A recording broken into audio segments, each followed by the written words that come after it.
Hello everyone, स्वागत है आपका एक्सरसाइज 5.2 के लेक्चर नंबर 2 में। और आज हम लोग क्वेश्चन नंबर 6 से 12 करने वाले हैं। ठीक है, तो क्वेश्चन नंबर 6 पढ़ते हैं। इसमें बोला है D and E divides the side B C and C of triangle A B C. मतलब यहाँ पे हमारे पास एक ट्रायंगल ए बी सी है, तो हम लोगों ने यहाँ पे एक ट्रायंगल बना लिया, that is A B C. ठीक है, ठीक है। तो डी और ई क्या करते हैं, बी सी और सी ए को डिवाइड करते हैं। तो मतलब बी सी को डिवाइड करता है डी और सी ए को डिवाइड करता है ई। कितने रेशियो में? 2:3 में। ठीक है, तो बेसिकली ये हो गया पहला और ये हो गया ये। तो कितने में डिवाइड करता है? 2:3 में। 2:3 में ए डिवाइड करता है 2:3 में। ठीक है, बी सी और सी ए दोनों को ना, तो बी सी डिवाइड हुआ 2:3 में, सी ए डिवाइड होगा 2:3 में। तो बेसिकली ये 2 आएगा और ये 3 आएगा। ठीक है, तो इसमें हमें बोला है कि find position vector of point of intersection of AD and BE. मतलब इसका हमें पोजीशन वेक्टर पता करना है, तो हम लोग इसको पी मान लेते हैं फिलहाल के लिए, और इस पी का पोजीशन वेक्टर पी बार मानेंगे हम बाद में। तो इस पी की वैल्यू हमें पता करनी है which divides the AD and BE. ठीक है, तो बेसिकली हमें पी कैलकुलेट करना है। तो पी कैलकुलेट करने से पहले हम लोग क्या करते हैं, सेक्शन फॉर्मूले से हम लोग डी और ई कैलकुलेट कर लेते हैं। ठीक है, सेक्शन फॉर्मूला उसी में हम लोग लगा सकते हैं ऑब्वियसली, क्योंकि हमारे पास अभी के लिए तो जानकारी उसी की है। तो हम लोग क्या करते हैं, डी बार और ई बार कैलकुलेट कर लेते हैं, और फिर देखेंगे कुछ केस बनेगा तो उसके आगे रिजॉल्व करेंगे। ठीक है, so let A bar B bar C bar D bar E bar P bar be the position vectors of points A B C D E P respectively with respect to origin. Origin मत लिखो, ऐसे ही लिख दो, respectively. ठीक है, therefore नहीं, since D divides B C in ratio 3:2:3, point D divides side B C in ratio 2:3, ऐसा भी लिख सकते हो, and E divides C A in ratio 2:3। मेरे पास जगह कम थी तो पूरा लिखना आप लोग। ठीक है, तो बाय सेक्शन फॉर्मूला, आप थोड़ी बड़ी जगह कर लो ना, बड़ा बोर्ड खरीद के। अब चलो देखो आगे, जब इतने से काम चल रहा है क्या यार। देखो D divides B C in the ratio this, तो मतलब D bar is equals to आएगा 2c बार, ठीक है, प्लस 3b बार अपॉन 2+3। ठीक है, तो इसका मतलब 5d bar is equals to आएगा 2c बार प्लस 3b बार, और यहां से निकालो तो e डिवाइड्स मतलब ये, तो 3c bar plus 2a bar upon 3+2 is equals to e bar. ठीक है, मतलब 5e bar is equals to 3c bar plus 2a bar. ठीक है, तो कॉमन क्या आ रहा है, देखो यहाँ पे d है, c है, b है, e है, c है, a है। तो c यहाँ पे देखो दोनों जगह पे आ रहा है, तो हम क्या करते हैं, यहाँ पे इस c बार को इसके साथ इक्वेट कर देते हैं। ठीक है, ओके, नहीं समझ रहे हो तो समझा देते हैं। देखो यहाँ पे आप क्या करो, पहले 3 से मल्टीप्लाई कर लो। 3 से मल्टीप्लाई कर लोगे तो ये हो जाएगा 15d bar equal to 6c bar plus 9b bar. ठीक है, हमने क्या किया, हमने मल्टीप्लाई किया विथ 3। तो 6c बार की वैल्यू देखो क्या आ गई, 6c बार की वैल्यू आ गई 15d bar minus 9b bar. ठीक है, यहाँ पे क्या करो, यहाँ पे 2 से मल्टीप्लाई कर लो, तो ये हो जाएगा 10e bar is equal to 6c bar plus 4a bar. हमने क्या किया, हमने मल्टीप्लाई किया 2 से, मतलब 10e bar minus 4a bar is equal to 6c bar आ गया।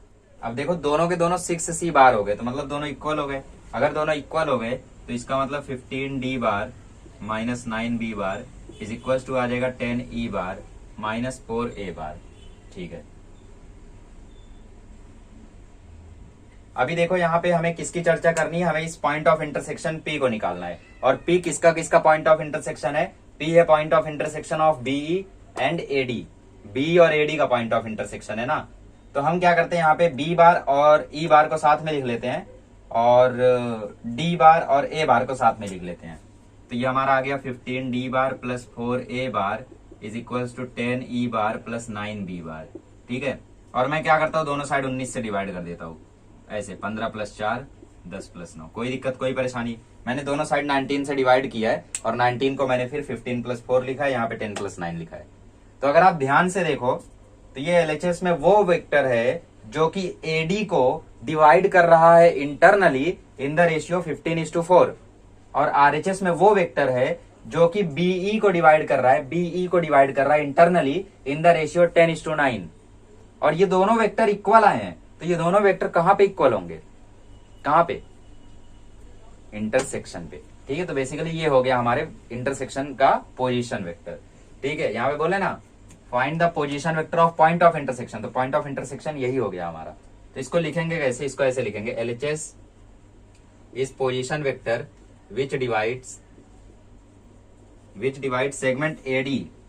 ठीक है, AD इंटरनली किस रेशियो में, 15:4, इन रेशियो 15:4। ठीक है, and RHS is the position vector which divides ये क्या है, BE इंटरनली इन रेशियो 10:9। ठीक है, but point P divides AD and B। ठीक है, B और AD को कौन इंटरसेक्ट कर रहा है, point P, but point P is point of intersection of AD and DE।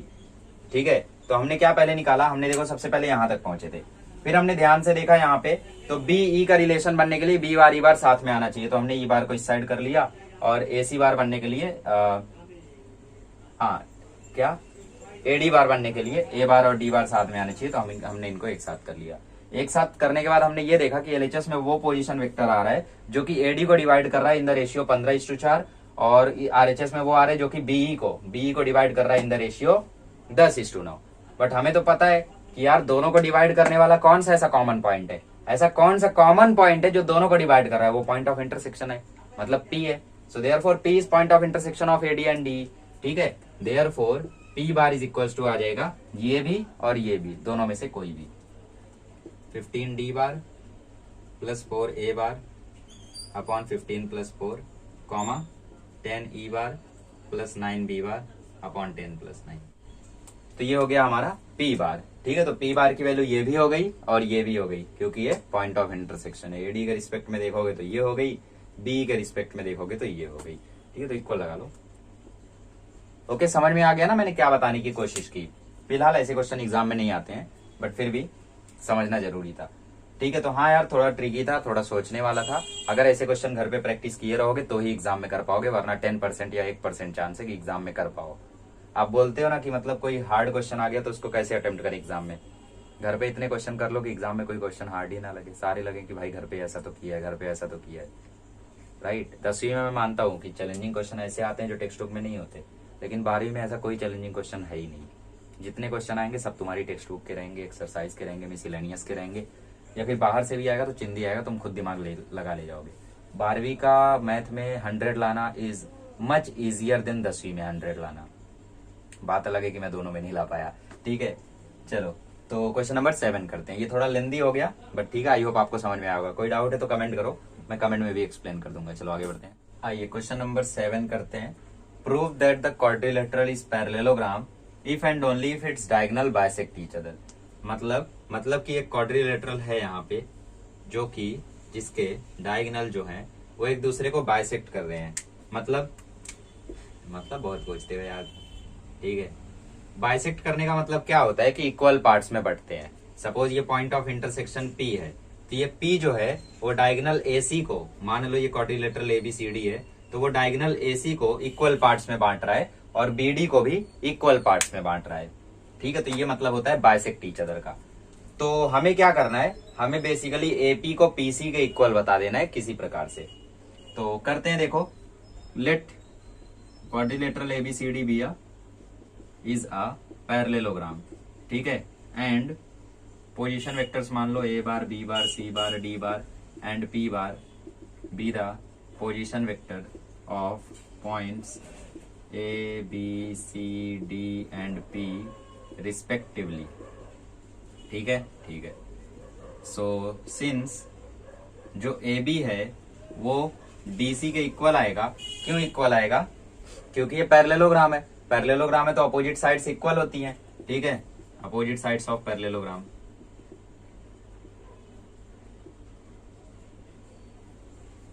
ठीक है, opposite sides of parallelogram. Okay, AB equal to DC आएगा और AD इक्वल टू BC आएगा। ठीक है, ठीक है। सो देयरफॉर मैं ऐसा लिख सकता हूं B bar minus A bar equal to C bar minus D bar आएगा, राइट। और यहाँ पे क्या, यहाँ पे D bar minus A bar equal to C bar minus B bar आएगा, राइट राइट। अब जरा बी बार के साथ डी बार ले लो, तो B bar plus D bar और इस साइड हो गया सी बार प्लस ए बार और दोनों साइड डिवाइड बाय 2 कर दो, ठीक है। यहाँ पे भी बी बार को इस साइड ले लो, तो B bar plus D bar is equal to C bar plus A bar और दोनों साइड डिवाइड बाय 2 कर दो, ठीक है ठीक है, ओके। तो अब यहाँ पे रुक जाओ, इसको दे दो नंबर 1, इसको दे दो नंबर 2, ठीक है। So if point P bisects diagonal AC and BD, then point P जो है वो मिड पॉइंट रहना चाहिए, should be mid point of AC and BD। अगर ये डायगोनल को बाइसेक्ट करता है पॉइंट P, तो ये AC और BD का मिड पॉइंट होना चाहिए। तो इसका मतलब जो P बार की वैल्यू है वो क्या आनी चाहिए, P बार की वैल्यू क्या आनी चाहिए, P बार की वैल्यू आनी चाहिए C bar plus A bar upon 2 और क्या आनी चाहिए B bar plus D bar upon 2, ठीक है। और अगर आप ध्यान से देखो, अच्छा दोनों जगह से वही प्रूफ हुआ है क्या तो इसको हटा दो, ठीक है, ओके। तो इसका मतलब क्या है, इसका मतलब है कि इफ पॉइंट P बाइसेक्ट करता है तो ऐसा आना चाहिए, ठीक है। और अगर हम लोग 1 को देखें तो B plus D upon 2 C plus A upon 2 के इक्वल है, मतलब B प्लस डी अपॉन 2 जो है वो C प्लस ए अपॉन 2 के इक्वल है। तो इसका मतलब बाइसेक्ट कर रहा है, ठीक है। यहाँ पे लिखो फ्रॉम 1, ठीक है, from 1 P bar is equal to ये आ रहा है ना, फ्रॉम 1 हम लोगों ने ये देख लिया कि C bar plus A bar upon 2 जो है वो B bar plus D bar upon 2 के इक्वल आ रहा है। देयरफॉर जो पॉइंट P है, ठीक है, पॉइंट P बाइसेक्ट कर रहा है किसको, AC एंड BD को, ठीक है। तो देयरफॉर यहाँ पे क्या लिखा हुआ है, quadrilateral diagonal, therefore diagonals of parallelogram bisect each other, ठीक है। समझ गए ना, नहीं समझे, अरे यार कुछ नहीं था यार, हमें पता है अपोजिट साइड्स इक्वल होती है, हमने अपोजिट साइड्स इक्वल किए, वेक्टर के फॉर्म में लिखा, मिड पॉइंट फॉर्मूला बना लिया। तो मिड पॉइंट फॉर्मूला से A bar plus C bar upon 2 आना चाहिए था P का कोऑर्डिनेट, और वही आया है। और इस साइड से B bar plus D bar upon 2 आना चाहिए था और वही आया है। तो अगर ऐसा आया है और ये दोनों इक्वल आया है, तो इसका मतलब यहाँ पे मिड पॉइंट फॉर्मूला अप्लाई हो रहा है। और मिड पॉइंट फॉर्मूला अगर अप्लाई हो रहा है तो पॉइंट P मिड पॉइंट है, और अगर वो मिड पॉइंट है तो वो डायगोनल को इक्वल पार्ट में डिवाइड कर रहा है, और अगर इक्वल पार्ट में डिवाइड कर रहा है तो इसका मतलब diagonal of parallelogram bisect each other. Clear, ठीक है। तो ये समझने वाला था बस, आई होप आपको समझ में आ गया होगा। चलो आगे बढ़ते हैं, आइए क्वेश्चन नंबर 8 करते हैं। क्वेश्चन नंबर 8 में बोला है prove that median of a trapezium. Trapezium का मीडियन आप पहली बार सुन रहे होगे, ऐसी कोई नई बात नहीं है यार, हमने भी पहली बार ही सुना था। तो मान लो ये आपका ट्रेपीजियम है ABCD और यहाँ पे एक मीडियन है, ये हमने मीडियन बना दिया। मीडियन क्या होता है पता है, वही होता है जो ट्रायंगल में क्या करता है, सामने वाली साइड को इक्वल पार्ट में डिवाइड करता है। तो यहाँ भी मीडियन वही करता है, इक्वल पार्ट में सामने वाली साइड को डिवाइड किया, इसको भी डिवाइड किया। तो इसमें क्या बोला है, पहले प्रूफ करो कि median of trapezium is parallel to parallel sides of trapezium. मतलब AB parallel to CD parallel to MN proof करो। मतलब जो MN है वो ABCD के पैरेलल है, CBAD के क्यों नहीं, क्योंकि इसमें बोला है पैरेलल साइड्स ऑफ ट्रेपीजियम। तो ट्रेपीजियम की पैरेलल साइड्स कौन सी हैं, AB और CD। तो ABCD के पैरेलल प्रूफ करना है MN को, सबसे पहले तो ये करना है। और फिर प्रूफ करना है कि इसकी जो लेंथ है, मतलब जो MN है वो half of AB bar plus CD बार आएगा। तो दो चीज हमें प्रूफ करनी है, पहले हमें प्रूफ करना है कि AB bar parallel to CD bar parallel to MN bar, ठीक है। और दूसरी चीज हमें प्रूफ करनी है कि MN is equal to half of AB plus CD, ठीक है। तो दो चीज हमें इसमें प्रूफ करनी है। तो पहली चीज से शुरू करते हैं। तो इसमें सबसे पहले मान लो कि पोजीशन वेक्टर्स क्या है। So late A bar B bar C bar D bar M bar and N bar be the, अच्छा नहीं, इससे पहले quadrilateral ABCD is a trapezium, इससे पहले quadrilateral ABCD is a trapezium and MN be the median, ठीक है। MN हो गया median. So ABCD M and N B the position vectors of points A B C D M and N respectively, ठीक है, okay. सो therefore जो point M है वो mid point हो गया AD का। Point M is mid point of AD and n जो है वो मिड पॉइंट हो गया बी सी का। ठीक है, तो आप समझ गए होगे अब क्या करना है। Therefore m bar is equals to आ जाएगा a bar plus d bar upon 2 mid point formula से, और n बार आ जाएगा c bar plus b bar upon 2 या b bar plus c bar upon 2, आपकी मर्जी है। तो m बार और n बार हमें मिल गया। ठीक है, ओके। तो since AB is parallel to CD, ठीक है, देयरफॉर जो AB बार है वो इक्वल आना चाहिए स्केलर मल्टीपल ऑफ CD बार के। अगर ये दोनों पैरेलल है तो ये ऐसा होना चाहिए। ठीक है, देयरफॉर जो B बार माइनस A बार है वो इक्वल आना चाहिए लैम्डा टाइम्स D बार माइनस C बार के। ठीक है, ठीक है।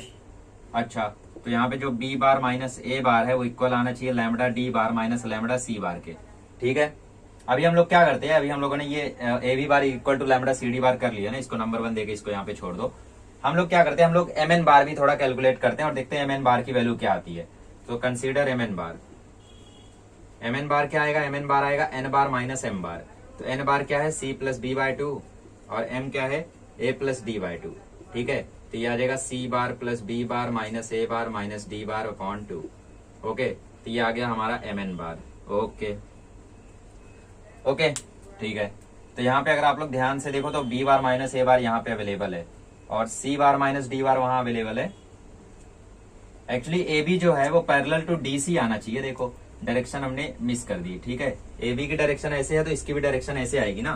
तो A B is parallel to D C, तो A B bar is equals to lambda times D C bar. तो मतलब A B is equals to lambda C bar minus D bar. ठीक है, तो lambda C bar minus lambda D bar. ठीक है, ये हुआ। ओके, ठीक है। तो यहाँ पे देखो ध्यान से, जो b माइनस ए है इसको मैं लिख सकता हूँ ए बी बार, और जो c माइनस डी है इसको मैं लिख सकता हूँ डी सी बार। ठीक है, ये हो गया हमारा डी सी बार और नीचे है 2। आप लोग चाहो तो यहाँ पे भी रिप्लेस कर सकते थे कि b माइनस ए की जगह हम लोग लैम्डा c माइनस ए डाल दें, वो भी चलता है, बट एंड में ये करना ही है।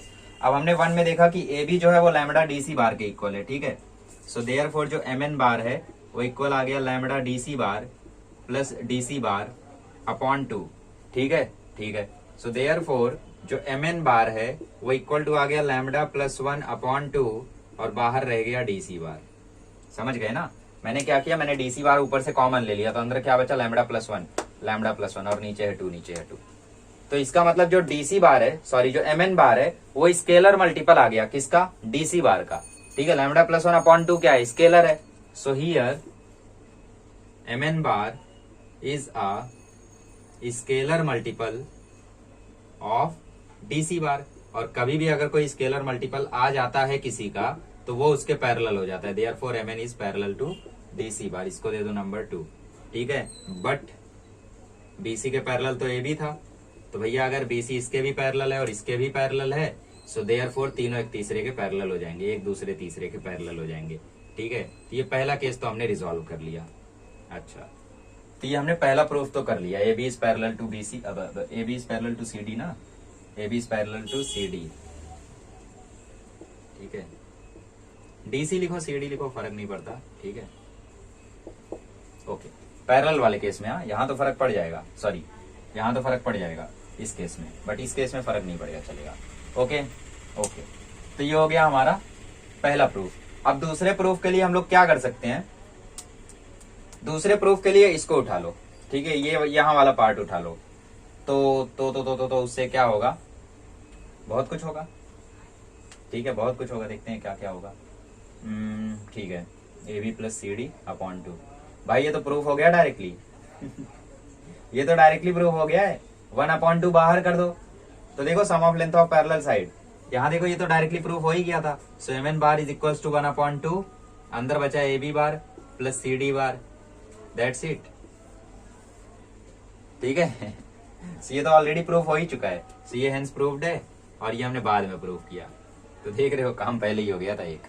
ठीक है, चाहिए तो अब यहाँ पे और क्या ही कर सकते हो, मैग्नीट्यूड बना दो क्योंकि इसमें लेंथ की बात हो रही है, तो मैग्नीट्यूड कर दो सबको। तो ये हो गया मैग्नीट्यूड, ये भी हो गया मैग्नीट्यूड, दैट्स इट। ठीक है, तो इसको नंबर 2 दे दो और जब नीचे लिखोगे तो यहाँ लिख देना फ्रॉम 2। ठीक है, तो इस तरीके से ये क्वेश्चन को भी करना था। मैं कोशिश कर रहा हूँ कि वीडियो थोड़ा लेंदी बने, लेकिन मुझे पता है आधा घंटा 30 मिनट, मतलब उससे ज्यादा तो मुझे नहीं लग रहा है हो पाएगा। ठीक है, तो कोशिश जारी है कि वीडियो लेंदी बनाई जाए, एकदम 10 पार्ट बनाया जाए एक्सरसाइज का। आइए करते हैं क्वेश्चन नंबर 9। आइए क्वेश्चन नंबर 9 करते हैं। क्वेश्चन नंबर 9 में बोला है कि ट्राइंगल की दो वर्टाइसेस ये हैं और उसका सेंट्रॉइड ये है, तो थर्ड वर्टेक्स फाइंड करो।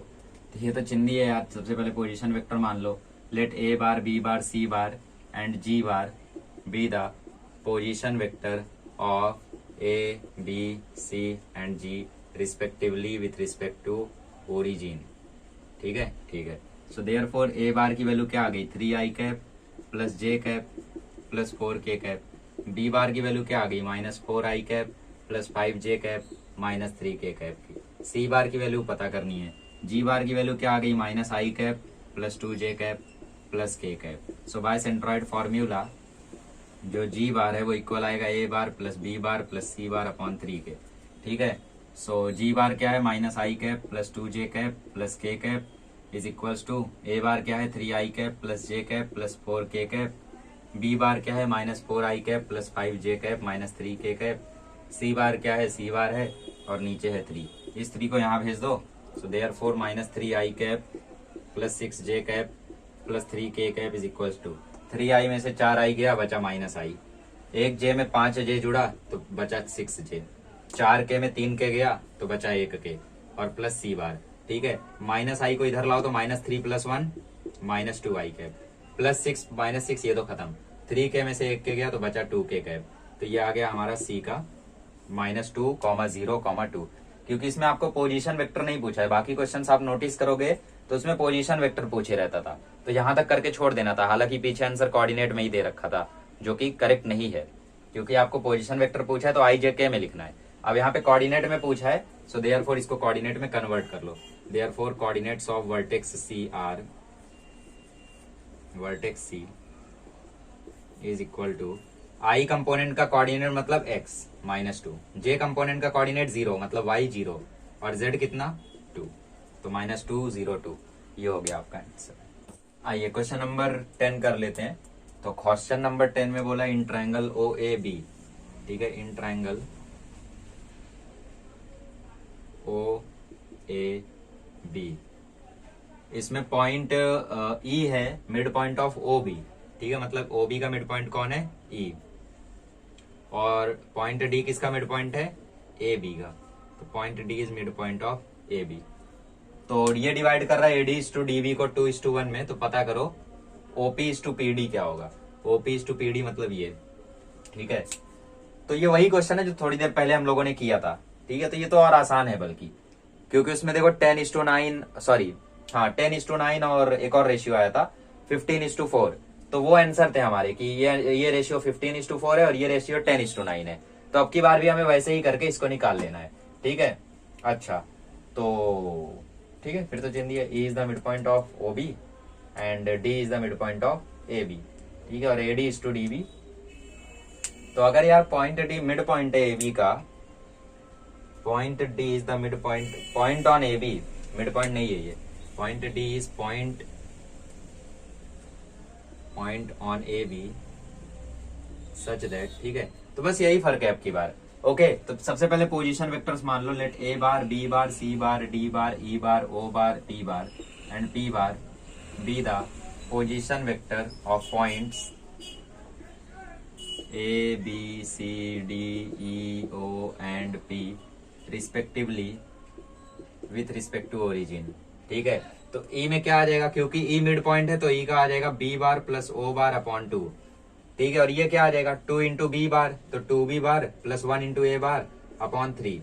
तो बेसिकली ये आ जाएगा हमारा दोनों का। ठीक है, तो therefore since point D divides AB in the ratio 2:1, therefore D bar is equals to आ जाएगा 2B bar plus A bar upon 2 + 1 that is 3 लिख लो। ठीक है, and point E is young P of AB, therefore E bar is equals to आ जाएगा B bar plus O bar upon 2। अब देखो यहां भी B बार है। ठीक है, B बार प्लस O बार, वो तो ओरिजिन रहना चाहिए ना यार, वो तो मेरे ख्याल से ओरिजिन रहना चाहिए, राइट। तो बेसिकली इसको सिर्फ B बार ही लिखो, वो तो ओरिजिन है ना। तो B बार की जगह क्या आ जाएगा, देखो B बार की जगह आ जाएगा 2E बार। ओ कहीं भी दिखे उसका सेंस ओरिजिन ही होता है, तो वो तो जीरो हो गया, तो वो हमने गायब कर दिया। ठीक है, तो बी बार की जगह हम लोग 2 ई बार डाल देते हैं। Therefore 3d bar is equals to 2 into 3 को यहाँ मल्टीप्लाई भी कर लिया, डी बार की जगह 2 ई बार प्लस ए, तो ये आ गया 3d bar is equals to 4 E bar plus A bar. ठीक है, बट हमें तो पी बार की जरूरत है, तो पी बार को ना निकाल के हम लोग ए और ई को साथ में कर लेते हैं, ए और ई साथ में है। ठीक है, तो किसको किसको ए और ई को साथ में करना है। अब डी को हमें किसके साथ करना है, डी को हमें ओ के साथ करना है, तो therefore 3d bar plus O bar is equals to 4 E bar plus A bar. Divide किससे करना है, इसको 4 + 1 5 से करना है, मतलब 4 + 1 से करना है, तो इसको भी 4 + 1 से ही करना होगा। 4 + 1 कितना होता है 5, यहाँ पे कितना है 3, तो यहाँ पे दे दो 2 टाइम्स, तो 2 टाइम्स ओ बार, ओ बार मतलब क्या, ओरिजिन, तो बेसिकली वो तो जीरो ही होना है ना। तो इस तरीके से हमने इसको बनाया, समझ रहे हो कैसे बनाया। देखो सबसे पहले हमने देखा कि भैया आरएचएस में ई बार और ए बार आ रहा है, हमें जरूरत किसकी, हमें जरूरत है ए और ई की और ओ और डी की, तो एलएचएस में सिर्फ डी आ रहा है और हमें पता है ओ तो ओरिजिन है, तो हमने ए और ई को जैसे ही अरेंज किया तो हमें रेशियो मिला 4:1, मतलब सम कितना आ रहा था 5, तो एलएचएस में भी सम कितना आना चाहिए 5, ऊपर कितना है 3, जरूरत कितने की 2 की, तो ओरिजिन को 2 के साथ लिख दिया, वैसे इसकी वैल्यू 0 ही होनी है, तो कोई वो नहीं हो रहा है। ठीक है, मतलब करेक्ट ही है, गलत नहीं माना जाएगा। अब आप बोलोगे यहाँ पे 2 जो है ये तो गलत माना जाएगा, नहीं ना, 3 + 2 5 हो रहा है, ये 5 और ये 5 कैंसिल हो जाएगा, फिर से देखो यहीं पहुंच जाओगे, 2 × 0 0 हो जाएगा, ये 5 कैंसिल होके फिर से यहीं पहुंच जाओगे, तो कुछ गलत नहीं है। ठीक है, सो LHS shows a point which divides, ठीक है, which divides OD in the ratio 3:2, ठीक है, and RHS shows a point which divides AE divides AE in the ratio 4:1, but 4:1 में डिवाइड कौन कर रहा है AE को, AE को तो 4:1 में P डिवाइड कर रहा है, but P divides AE in the ratio AP:PE is equals to 4:1, therefore point P divides OD in the ratio, OD को OP:PD में डिवाइड करेगा, तो in the ratio OP:PD is equals to 3:2, therefore OP:PD की value क्या आ गई 3:2। तो I think 2 question हमने कर लिया, अब इसकी प्रैक्टिस काफी हो गई, अब ऐसा क्वेश्चन आएगा आई डोंट थिंक आपसे बचेगा, राइट। तो इस तरीके से इसको बनाते हैं, बस यहाँ पे थोड़ा सोचना रहता है, जिसने सोच लिया उसका काम हो जाएगा। आइए 11 12 कर लेते हैं, ये यार 2 मिनट का क्वेश्चन है। आइए क्वेश्चन नंबर 11 करते हैं। क्वेश्चन नंबर 11 में बोले centroid of tetrahedron is this, और टेट्राहेड्रॉन है OABC, मतलब O यहाँ पे ओरिजिन है, तो O का कोऑर्डिनेट 0 0 0 ऑलरेडी हो गया। ठीक है, ओके, तो मान लो position vectors let A bar B bar C bar and P bar, P की जरूरत नहीं है ना, B the and G bar be the position vectors of points A B C and centroid G respectively. और यहाँ पे with respect to origin लगेगा, क्यों, क्योंकि यहाँ पे कोऑर्डिनेट्स में बात हो रही है, राइट, ओरिजिन O, ओके, क्योंकि ओरिजिन का नाम यहाँ पे O दे रखा है, देयरफॉर O क्या आ गया, O आ गया 0, ठीक है, 0,0,0, A आ गया आपका, A बार क्या आ गया आपका, A बार आ गया आपका, यहाँ पे लिख दो आप चाहिए तो, late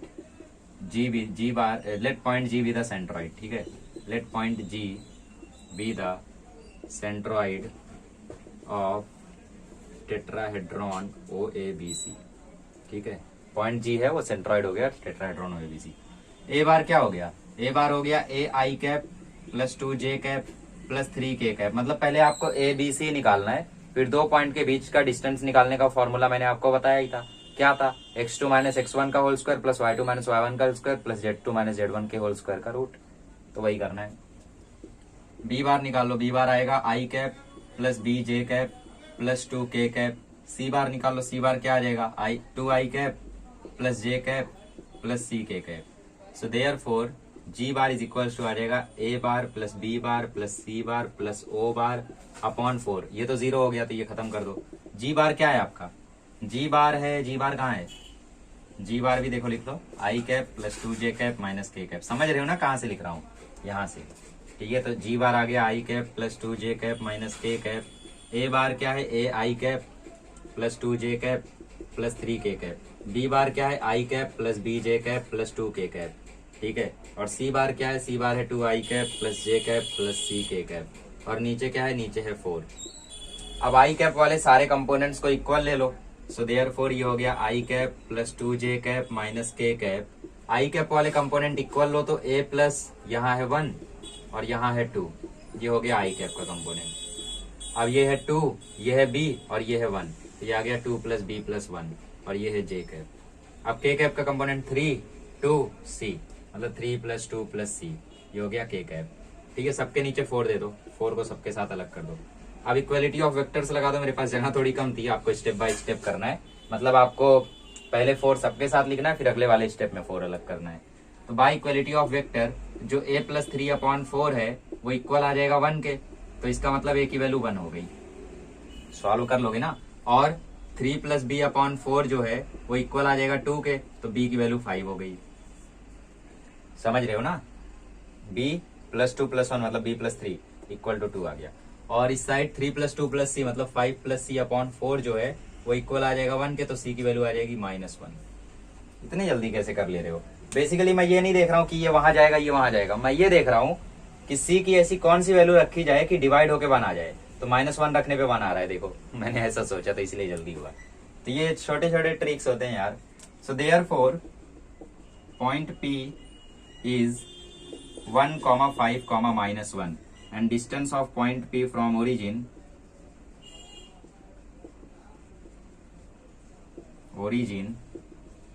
is given by under. Okay sorry guys, मैंने नोटिस नहीं किया, ये माइनस के है तो बेसिकली यहाँ -1 आएगा। ठीक है, तो c की कौन सी वैल्यू रखने पे वो -1 आएगा, -9, तो c की वैल्यू -9 आ जाएगी। ठीक है, ये सॉल्व कर लो। 5 plus c is equals to -4, फिर 5 को वहां भेजो तो c की वैल्यू -9 आएगी। तो बेसिकली पॉइंट P आ गया 1, 5 और -9। तो डिस्टेंस फ्रॉम ओरिजिन आ जाएगी 1 - 0 का होल स्क्वायर प्लस 5 - 0 का होल स्क्वायर प्लस -9 - 0 का होल स्क्वायर। तो ये आ जाएगा अंडर रूट में 1 प्लस 25 प्लस 81, तो ये आ जाएगा 107 यूनिट्स। ठीक है, तो ये छोटी सी मिस्टेक थी, आई होप देख लिया होगा आपने। ठीक है, चीख चीख कर आप चिल्ला रहे थे कि गलत है, मैंने ही नहीं सुना। चलो आगे बढ़ते, 12वां करते। क्वेश्चन नंबर 12 में तो यार सेंट्रॉइड ऑफ टेट्राहेड्रॉन ही पता करना है और वर्टाइसेस आपको दे रखे हैं। तो ये तो यार आपको खुद ही करना चाहिए, बट क्यों करोगे। तो हम मान लेंगे k bar, l bar, m bar, n bar and g bar be the position vector of l, m, n and k, l, m। Alphabet नहीं गाऊंगा वरना फिर से कॉपीराइट मारेंगे। ठीक है, respectively with respect to origin. यार मेरा गला इतना अच्छा मुझे पता ही नहीं था। राइट, और यहाँ पे लिख दो point G is centroid of tetrahedron KLMN। ठीक है, so therefore G bar is equals to आ जाएगा K bar plus L bar plus M bar plus N bar upon 4। K bar क्या हो जाएगा, K बार हो जाएगा 5i कैप -7j कैप, ये 0 हटा दो। L बार आ जाएगा i cap plus 5j cap plus 3k cap. m बार आ जाएगा 4i cap -6j cap plus 3k cap. और n बार आ जाएगा 6i cap -4j cap plus 2k cap, और नीचे आएगा 4। ठीक है, 5, 4, 9, 6, 15, 1, 16, तो 16i cap -7 plus 5 -2 -2 -6 -8 -8 -4 -12j cap 3, 3, 9, 2, 11, तो 11k कैप अपॉन 4। ठीक है, ये आ गया आपका जी बार। तो सेंट्रॉइड ऑफ टेट्राहेड्रॉन पता करना है, मतलब कोऑर्डिनेट्स में पता करना है। तो जी बार आ गया 4i cap -3j cap plus 11/4 k cap. Therefore centroid of tetrahedron is 4, -3, 11/4। ठीक है, ठीक है यार, ये तो चिंदी था। राइट, 3, 3, 6, 2, 8 आ रहा है क्या, 3, 3, 6, 2, 8 आ रहा है के, तो ये आ गया 8, तो ये आ गया 8/4, मतलब ये आ गया 2, तो 4 - 3, 2, ये आ गया हमारा सेंट्रॉइड ऑफ टेट्राहेड्रॉन। ओके, तो इसी के साथ आज के लेक्चर को स्टॉप करते हैं। अगले लेक्चर में मिलेंगे तो सॉल्व करेंगे एक्सरसाइज 5.3। उसका तो ऑब्वियसली 2 वीडियो लगेगा और उसमें हम सीखेंगे डॉट प्रोडक्ट या स्केलर प्रोडक्ट और साथ ही में डायरेक्शन रेशियोज और डायरेक्शन कोसाइन, जो कि आपको लाइन एंड प्लेन में दोबारा बताऊंगा, तो 2 बार सिखाऊंगा बेसिकली वो। और फिर 5.4 में सीखेंगे क्रॉस प्रोडक्ट या वेक्टर प्रोडक्ट और 5.5 में सीखेंगे दोनों का मिला के, मतलब vector triple product, scalar triple product. ठीक है, और उसी के साथ वेक्टर खत्म हो जाएगा। बस इतना ही है इसमें। ठीक है, चलिए मिलते हैं अगले लेक्चर में। Thank you so much.